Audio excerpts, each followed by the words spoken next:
Bonjour, je m'appelle Didier Périssé, je suis le directeur des Cadrans Solaires. Et au nom des Cadrans Solaires, on est vraiment heureux de vous recevoir pour cette conférence. Et on est heureux des initiatives que l'on peut avoir aujourd'hui avec la municipalité pour créer de l'animation, pour créer du contact. Et ça nous fait extrêmement plaisir de pouvoir recevoir la population qui est intéressée par les projets que l'on peut porter sur l'établissement. Donc cet après-midi, effectivement, à la suite du départ du Paris-Nice, il nous a paru intéressant de faire une continuité et de vous proposer cette conférence autour du thème du sport et de la santé. C'est vrai que, écoutez, pour nous, le thème de la santé et du sport, c'est un thème qui est très fort dans notre équipe. Et c'est vrai qu'avec Loïc Dombreval, on essaie d'être le plus présent sur ces domaines-là. On a ici présente Christine Fetti, adjointe au sport. On a Jean-Luc Cerruti qui n'a pas pu être là, mais qui est dans la voiture de course auprès du Paris-Nice. Et c'est vrai que c'était important d'avoir la chance d'accueillir aujourd'hui donc Stéphane Diagana, qui va nous présenter dans un premier temps donc, les bienfaits du sport dans la pratique pour les adultes. Et on va compléter cette intervention avec l'équipe des Cadrans Solaires, qui, elle, est beaucoup plus tournée vers les enfants, les adolescents qui ont à la fois des problèmes dans les troubles du poids et pourquoi pas la reprise du sport associé pour en voir les bienfaits. Je suis ici avec grand plaisir pour aborder une thématique qui aujourd'hui prend beaucoup de place dans mon quotidien, puisque à la suite de ma carrière sportive, avec mon épouse Odile, ici présente, qui travaille beaucoup sur ces projets sport-santé, qui aurait pu tout à fait être à ma place ici pour vous en parler, on a décidé d'orienter nos activités sur la question des activités physiques sportives et de la santé, et sur la mise en place d'un sport pour la santé. On dit souvent que le sport, c'est la santé. C'est vrai, dans une certaine mesure, l'activité sportive participe, mais aujourd'hui, il y a beaucoup de gens qui sont exclus de la pratique de l'activité physique et sportive, pratique du sport tout simplement, parce qu'ils ont des problèmes de santé. Or, et vous allez le voir, on va parcourir cela ensemble, il est avéré aujourd'hui que le sport en tant que support d'activité physique est un formidable facteur de prévention des maladies chroniques, mais aussi de traitement, et ça c'est plus récent.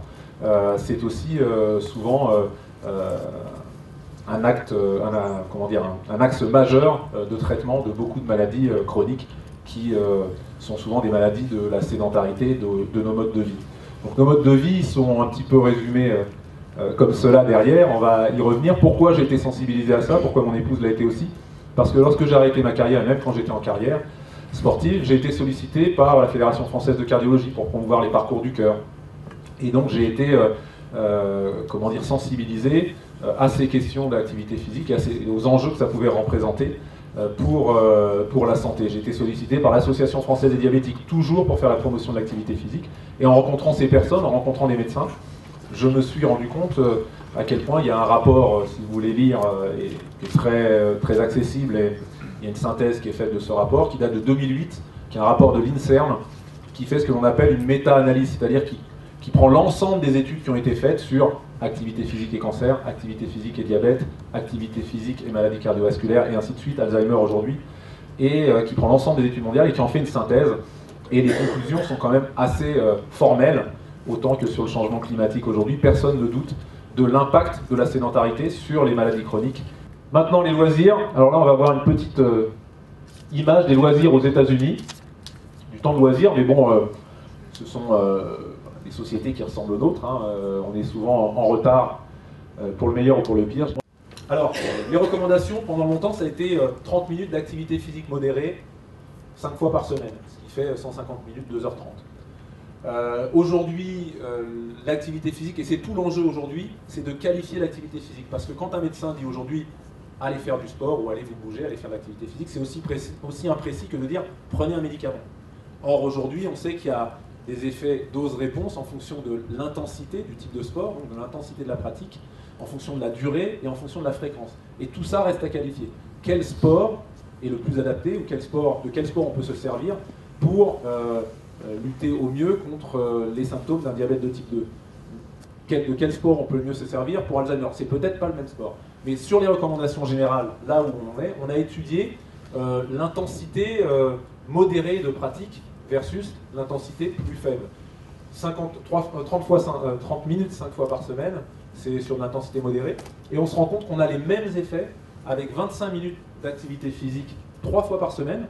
Donc 75 minutes, ça fait pas beaucoup, mais avec des intensités modérées, des intensités moyennes à élevées. Voilà. Bien sûr, il faut sécuriser, plus on est dans les intensités élevées, plus il faut sécuriser ce genre de pratique et vérifier qu'on est apte à pratiquer de cette façon-là. Mais c'est une bonne nouvelle pour les gens qui se plaignent de ne pas avoir le temps. C'est que si vous allez sur votre vélo et que vous mettez un petit peu d'intensité, quand je parle d'intensité, une marche classique c'est 4 km/h. Voilà. Une marche rapide c'est 6 km/h, 7 km/h. Si vous y ajoutez les bâtons de marche nordique, vous allez augmenter votre dépense énergétique de près de 20% à allure comparable. Et là, vous êtes sur de l'activité physique d'intensité moyenne. Si vous êtes sur du vélo et que vous êtes un petit peu plus engagé encore, vous êtes à moyen élevé.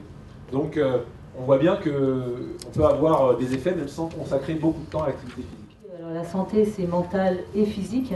Et au niveau mental, l'action de l'activité physique est énorme également, puisqu'il y a des études qui montrent que l'activité physique est un moyen de lutter contre le stress, l'anxiété, on l'a dit, mais qu'il y a vraiment, on le voit dans le programme qu'on a développé auprès des personnes qui ont des maladies cardiovasculaires, leur premier feedback et leur premier retour, ça a été d'être beaucoup mieux dans leur tête, beaucoup mieux dans leur peau.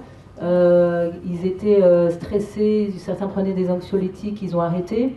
Donc il y a vraiment un effet aussi. Alors nous, c'est vrai qu'on est d'anciens sportifs et on s'en rend compte parce que dès qu'on arrête le sport, on est de plus mauvaise humeur, on est plus irritable. Enfin, il y a des tas de petites choses qu'on identifie très rapidement.